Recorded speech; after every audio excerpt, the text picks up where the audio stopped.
Hi students, मैं Ashwin. Idiom of the day इस series के लेक्चर नंबर 5 में हमने जिस ईडियम को चूज किया है वो ईडियम है step in someone's shoes.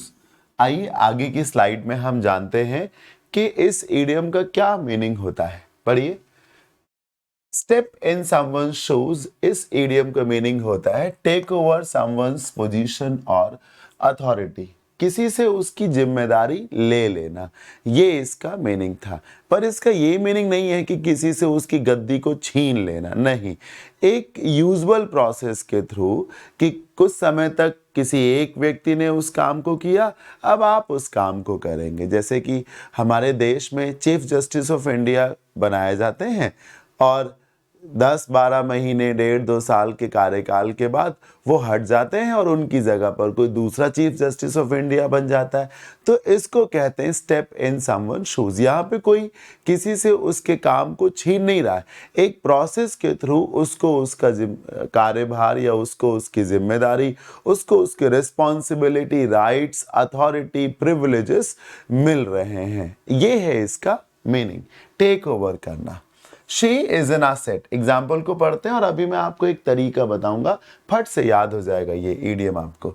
She is an asset to this school. वो एक असेट है, पूंजी है हमारे स्कूल के लिए।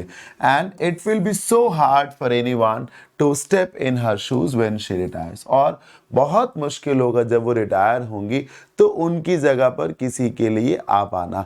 आ तो जाएगा कोई व्यक्ति, लेकिन उसे उस जगह को भर पाना, उनकी जितना अच्छा काम कर पाना बहुत मुश्किल हो जाएगा। तो ये था इसका मीनिंग। याद कैसे करेंगे, सुनिए। गांव में एक कहावत है कि जब बाप का जूता बेटे के पाँव में आने लगे।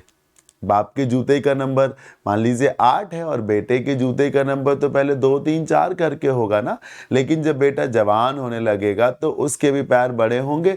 तो एक ऐसा समय आता है कि जब बाप का जूता बेटा भी पहन सकता है, बेटे के पाँव में आने लगता है।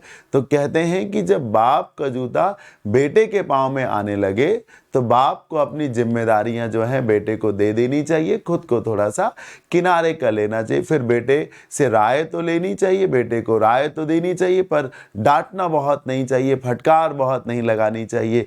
मजाक मजाक में ये भी तो कहा जाता है कि जब लड़का हो जाए बाप बराबर तो नहीं, जब लड़का हो जाए आप बराबर तो उनको समझो बाप बराबर। तो स्टेप इन समवन शूज, जब बेटे के पाँव में बाप का जूता आ जाए, यानी कि बेटा इतना बड़ा हो गया है कि अब पिताजी को चाहिए कि वो जिम्मेदारियां, वो पदभार जो अभी तक वो उठा रहे थे या निभाते चले आ रहे थे, अब वो उन जिम्मेदारियों से मुक्त हों और बेटे को वो गद्दी, वो जिम्मेदारी, वो पदभार या वो अधिकार दे।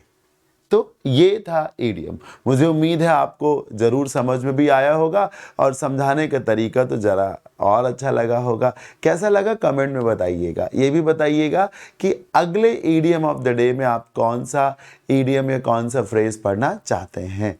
जिन स्टूडेंट्स को मेरा ऑनलाइन बैच बाई करना है वो ऊपर दिए गए नंबर पर कांटेक्ट कर सकते हैं। मेरे ऑनलाइन बैच की फ़ी बहुत कम है और साथ ही साथ इसमें ग्रामर, वोकैब एंड कॉम्प्रिहेंशन सब कुछ है। साथ ही साथ जो स्टूडेंट्स ऑफलाइन पढ़ना चाहते हैं तो मैं उन्हें बता दूं कि मैं आलमबाग लखनऊ में फिनिक्स मॉल के पास पढ़ाता हूं।